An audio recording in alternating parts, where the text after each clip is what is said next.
Welcome back to the series as we continue with our analysis of Tom Bower's Betrayal, because in this series we examine biographies and memoirs to understand how authors construct stories about influential figures and how we can leverage this platform to be better communicators and also help shape public opinion about ourselves, and also critically think, when we come across these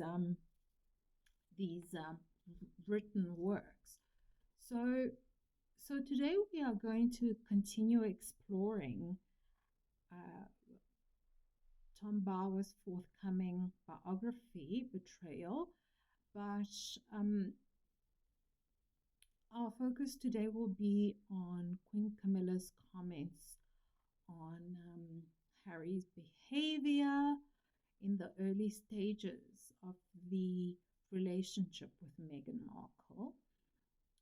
So we will basically read the excerpt and analyze the language, the narrative, and the style, and character construction, as well as the lessons that we can draw about public perception and communication when it comes to all of the figures and characters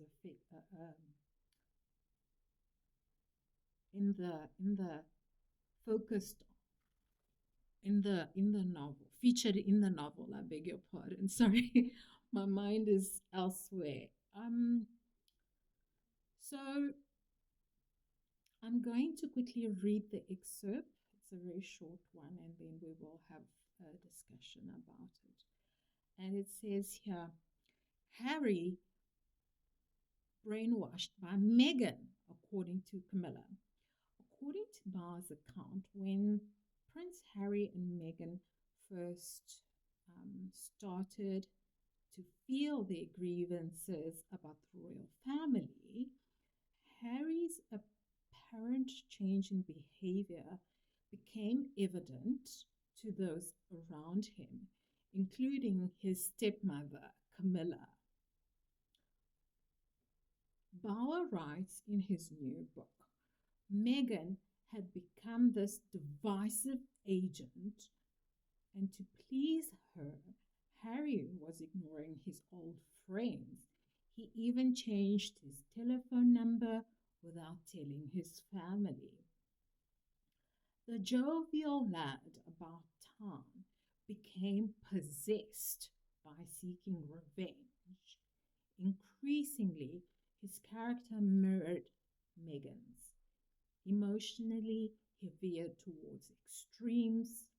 Simple dislikes became passionate hatred, and Meghan's brainwashed Harry, Camilla told a friend. And this is where it ends.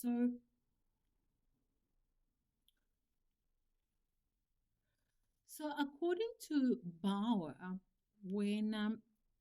when Harry first started to feel grievances about the royal family, his behavior first became noticeable to those around him, including Queen Camilla. So here we can see how Bower writes that, for example, Meghan had become a divisive agent, and to please her, Harry ignored his old friends. He even changed his telephone number without telling his family.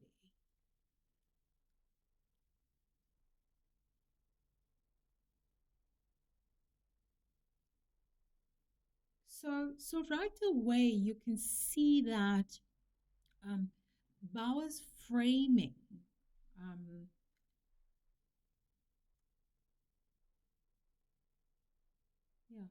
So, I'm sorry, I just want to put this up on the screen. So, right away, we notice Bauer's framing, and he does not simply report facts, right? So, this is another key characteristic or a nugget that we need to make a mental note of, because he doesn't simply report facts, he interprets behavior and presents a narrative arc, right? It's a narrative arc. So Harry is no longer just himself. He is now mirroring the Duchess of Sussex or Meghan, right? And is possessed by revenge, right? So you'll notice words like divisive agent and possessed and brainwashed. These are emotionally extremely loaded terms, right? And they are very carefully sort of curated to shape the reader's perception. And this is a hallmark of very strong biographical writing, in my opinion, because the author's perspective then guides your interpretation from the very first lines, right? What is your opinion? What do you think? And I want to know, have you been reading any interesting novels um, or, or specifically biographies where which particularly stuck with you, especially with the how the characters were shaped and the language that was in the framing, some of the language in the framing, right? How did that stick out to you from the onset? So I want us to go on and just break down the language a little bit further, right? So words for me like divisive, divisive agent, and some people will say divisive, which is acceptable as well. For me, let's just think about this for a moment. For me, it suggests action and responsibility, and Meghan is described very much as this instigator, right? And then words like um, possessed, possessed, and by seeking revenge, right? So this introduces this element of drama and conflict, making Harry almost a character in a novel rather than a real person, right? Um, and then brainwashed. This is an extremely loaded word, right? Because it implies manipulation and loss of, of personal agency to a certain degree. And from a writing perspective, I think that Bauer is using a very emotive language and a very selective perspective to craft the story that will grip the reader. And this the, this is something we can study in any biography or memoir. Notice how the words change perception of events and people, right? So I want us to now move on to the character construction aspect. And I want to just share with you an example in the excerpt where Harry's character is shown as transforming under the influence. So he goes from this jovial lad to someone whose emotions veer towards extreme, right? And he is unpredictable. So from a literary perspective, Bauer is creating this narrative arc, right, of, shall we say, a protagonist that experiences conflict, right, and transformation and challenge. Um, and also, we have these real life figures that are often presented this way in biographies to engage the reader and give a story structure, right? So this becomes a very so, and if we then go and juxtapose this against Meghan, for example, she is framed as this catalyst for change, which gives the excerpt tension, a narrative drive. So, as the viewer or as the reader in this instance, we we analyze this, and also it helps us understand bias. It helps us understand um,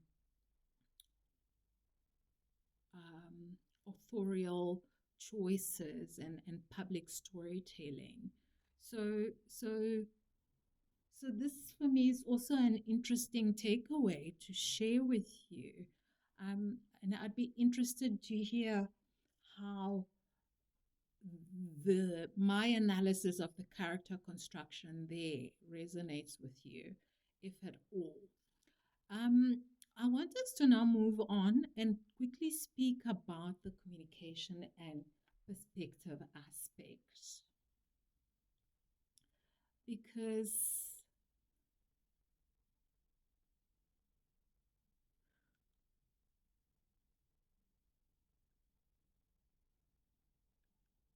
this is where biographies tend to shape public perception, right? So here we have a situation where Harry's personal decisions are interpreted as reactions to Meghan's influence, right? So you have this tension, and whether true or not, the reader's understanding is guided by the framing and word choice utilized by the author here. And so this is important for anyone studying leadership, communication, or public figures, because narratives about people are constructed. It's not just reported on, and recognizing this helps us be, as we often say in the business, critical consumers of the information, right? So I want us to conclude on this note, and leave you with some lessons that we can draw from this episode, right? So I think definitely one of the key lessons has been to analyze public figures critically, and also to recognize the bias and perspective in storytelling, because Bauer is very much driving and shaping the narrative through his through his laser sharp lexicon and word choice here. And join me in the next episode, where we will continue to analyze this, and tell me what you think of this excerpt.